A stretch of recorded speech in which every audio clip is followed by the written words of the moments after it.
Hi ladies, today's video is why mums need to reconsider gentle parenting. Now this video, to be honest, wasn't actually planned. I had watched a video today with my husband on YouTube, and the video was called, let me just bring up the name here for you. The video was called Why More Parents Are Ditching the Gentle Approach. So after I heard that today, I was like, okay, I have to speak on this topic. It's to do with parenting. I'm a parent. So basically, I was able to see that people have conflated gentle parenting with permissive parenting. So I'm just going to quickly read an article on gentle parenting and permissive parenting, and then I'll go share some verses and talk about my own experience. All right, so first, let's take a look at gentle parenting. What is the gentle parenting style? The goal of gentle parenting is to raise confident, independent, and happy children through empathy, respect, and understanding, and setting healthy boundaries. This parenting style focuses largely on age appropriate development. Traditional parenting styles focus on punishment and reward. When your child does something good or shows good behavior, you reward them with fun activities, treats, and positive feedback. If your child does something bad, though, they might get put in timeout, for example, or you might spank them, a decision doctors say you shouldn't do. Instead of focusing on punishment and reward, gentle parenting focuses on improving a child's self awareness and understanding of their own behavior. All right. The idea is to be more like a coach for your kid rather than a punisher, says Dr. Estrella. For example, let's say you're getting ready to head out the door for work. You have to drop your child off at school or daycare on the way, but they're throwing a temper tantrum. You're worried you might be late to work and your patience is wearing thin. In this scenario, a traditional parenting style might inspire you to scold them. Stop acting childish and put on your shoes, you might yell. You're acting ridiculous and you're making me late for work. Wait until we get back home. All right. Notice in this example that there's a lot of negative connotation happening. You're focused on your child's action and on the frustration it's causing you. By yelling, you're instilling a sense of fear in your kid. And now you both feel anxious or angry. Your child's behavior may stop because they'll recognize you as an authority figure. However, their behavior is likely to happen again. Kids don't always understand that what they're doing is wrong. They just stop their behavior because they're afraid, explains Dr. Estrella. They don't really understand why they should stop that behavior unless you explain why.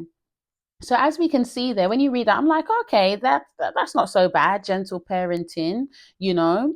And I've made a note here to say the Bible is filled with promises and affirmations from Yah to his children. He sets boundaries, yeah, and gives them a way to live. So Yah bigs you up and he also gives you boundaries and tells you how to live. Okay, that's good parenting. And I've got a verse here to share.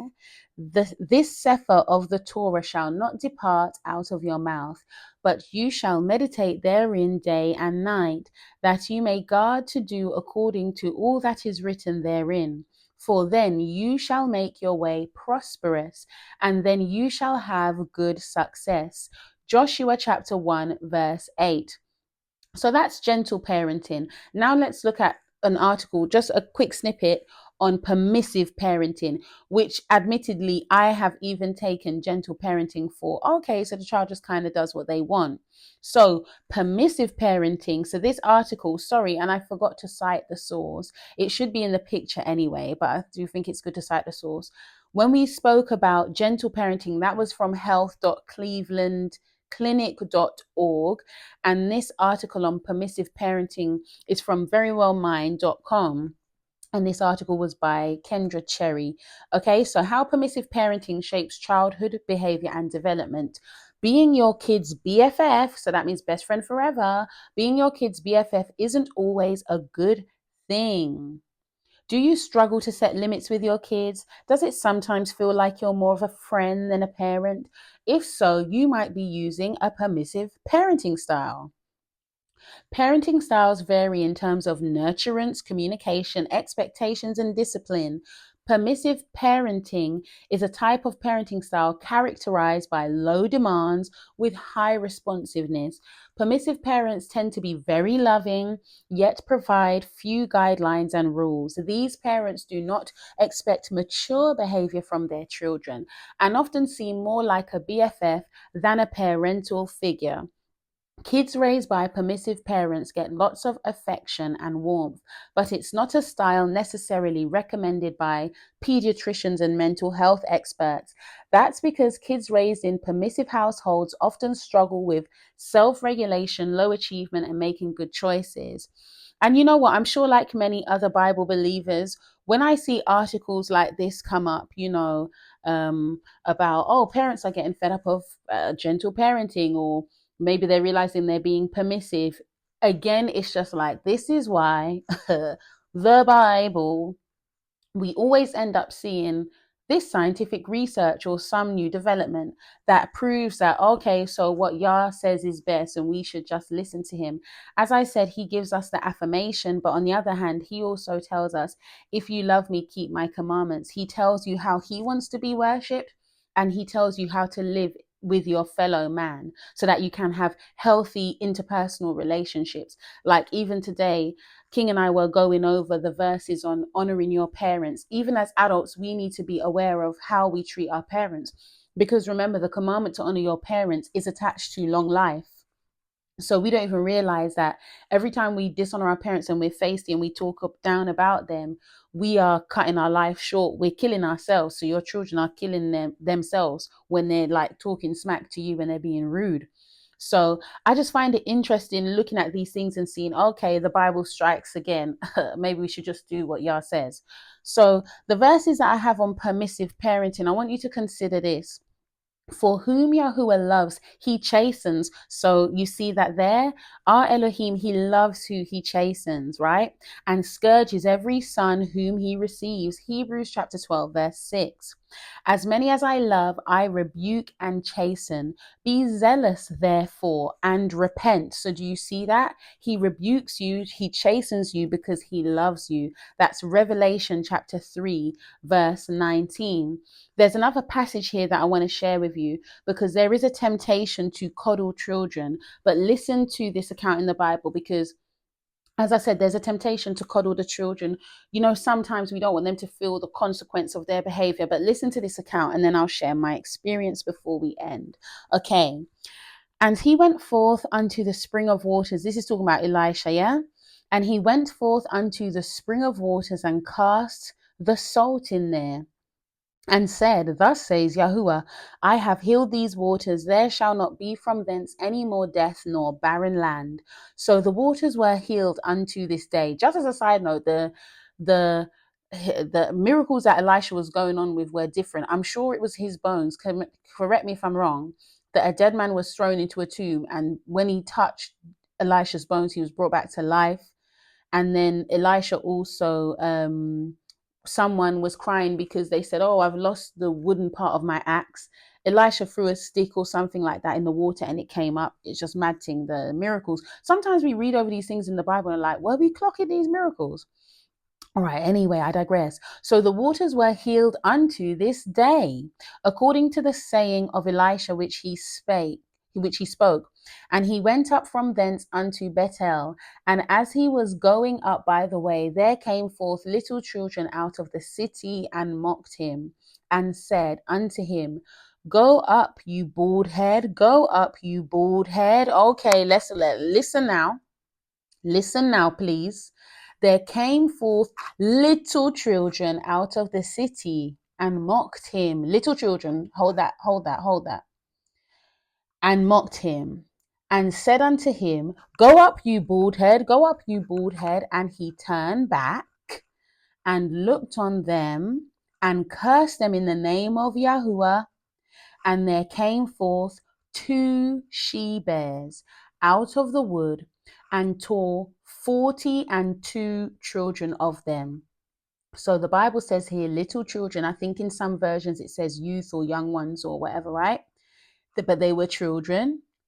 And when they were feisty to the prophet, he cursed them in the name of Yah, Two she bears came out and tore them. I need you to clock that. They got torn. 42 children got torn. Why? Because they were feisty. They disrespected a prophet of Yah, and he cursed them, and that happened. So do you see? The Bible is like replete with examples of people doing the wrong thing. And yes, they repent and change their ways. Remember David, one of the most famous stories. We always love to talk about his famous failure of when he slept with Bathsheba. You know, he was forgiven in the end, but he still had to like feel the punishment of like fornicating and then killing the husband of the woman that you wanted to sleep with. Don't think that there wasn't an impact on him and his family. So sometimes, and even for myself, and this is where I'll go into my experience, because that that clip, sorry, that news report, and please check it out, I've put the picture there if you haven't watched it. It spoke to the fact that like if you've been a parent within the last decade, you've probably employed some shape or form of gentle parenting. Do I see that in myself? Do I see that in myself? Are you kidding me? Yes, yes, yes. And it does not work. Now, at the end of the day, I haven't done all the research on gentle parenting, and from what I saw there, it sounds pretty balanced. You're setting boundaries and you're explaining why. That works with children. They're human beings. At the end of the day, you are raising a human being. You're not raising a robot. We want to have emotional intelligence, and we want our children to have emotional intelligence.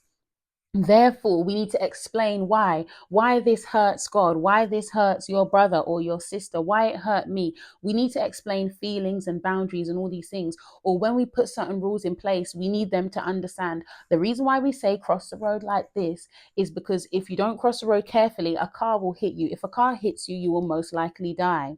So we need to give them the reason for our behavior. But where I see it in myself is like, oh, I want to make sure that they're happy, and oh, they're playing and children should play. But then where I see the impact with that, and remember, my children are still young, so we can still, iron out some things, is where I've been like, oh, yeah, let's like play and just, oh, this happy environment. When it comes to the chores now, or schoolwork, lack of effort. And I have to be telling them, no, do that again, write that again. No, I cannot accept that. I'm sorry. Write that again, please. Because I have to show my children, like, you may want to be mediocre, but when you go out there in the real world, you'll always get overlooked because people are going to go for excellence. Like, why should they choose your mediocre child when they have the excellent option? Make it make sense. And we all want to big up our children, but at the same time we also have to show them that, like, guess what, your poo stinks too. You're not the best thing since sliced bread. When they need a rebuke, they need a rebuke. When they need encouragement, they need encouragement. So with my husband, he's had to get more like soft in certain areas, and I've had to get more firm because I just want to create this happy environment. And like, I'm not so much on Ellen White now because I've already explained on the channel, I'm not Adventist, I'm not Christian, so I don't present from Adventist home anymore. But my experience of, and I decided I'm going to leave it up there because at the end of the day, it's a part of my journey. I mean, I was in the Seventh-day Adventist faith for what, like in the Seventh-day Adventist church, I should say, sorry, for like 34 years of my life. So that's a part of my journey. So I thought, I'm not going to take down the video. It's who I am. Same way like how I'm just the type of person, like, if I had a picture and I was in like, a bikini or something like that, or some really skimpy clothes, I would just leave it because I'm like, it's who I am. It's where my mindset was. I don't dress that way now. I would just do that. Do you know what I mean? I digress. But anyway, my experience of reading Adventist Home and talking to others is sometimes it's like, oh, you're trying to create this perfect Adventist home and you don't want to like shout at the children too hard and you should have boundaries. And sometimes it can feel like that. So I'm not going to shoot down the whole book and say that there's not some good counsel in there. But my experience, just being honest, is that sometimes you can feel this pressure like, oh, I'm not living up to I don't have a perfect Adventist home and I must be, calm and it should be like a slice of heaven. And it, it can feel like that. I'm just being honest. So at the end of the day, what I say is you are going to find what best works for you as a parent. But what I say is not everything that your parents did was wrong. Your parents have wisdom, they have experience, they have intelligence. So don't overlook every single thing that they did. But at the same time, like, because my generation in particular, my husband and I, yeah, we're both classed as millennials. I would be a younger millennial. Is the thing with our generation is like we don't want to be as strict as a lot of us experience, but then at the same time we don't want to like end up going on the other extreme where like your child slaps you in the face or something like that, and you're like, oh, you shouldn't slap me in the face. Do you see what I mean? Like, what is that? Because guess what, in real life, if you slap someone in the face, they may very well clap you down. Do you understand? So you can't just go around slapping people in the face. So I think the best advice that I could give a parent is read the Bible and do what Yah says. Just do what he says. Love your children, speak to them lovingly, give them boundaries. And when they don't follow the rules, when you know that they clearly understand, you decide what age appropriate punishment you need to do for them.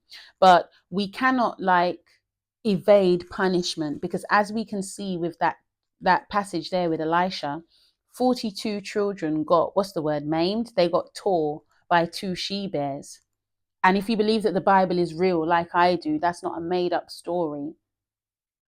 Do you understand? So we can't always try and coddle our children and think, I just want to create this perfect environment for you. And I have to just talk soft and nice to you and never really tell you about yourself and whatever. No, no, no. Like, if it's just like if your child were to commit a crime, if they commit the crime, they have to do the time. You know what I mean? We raise them the right way. We hope and pray that they will make good choices. But if they do the wrong thing, sorry, love, you should have listened. You're going to have to be punished, because this is real life.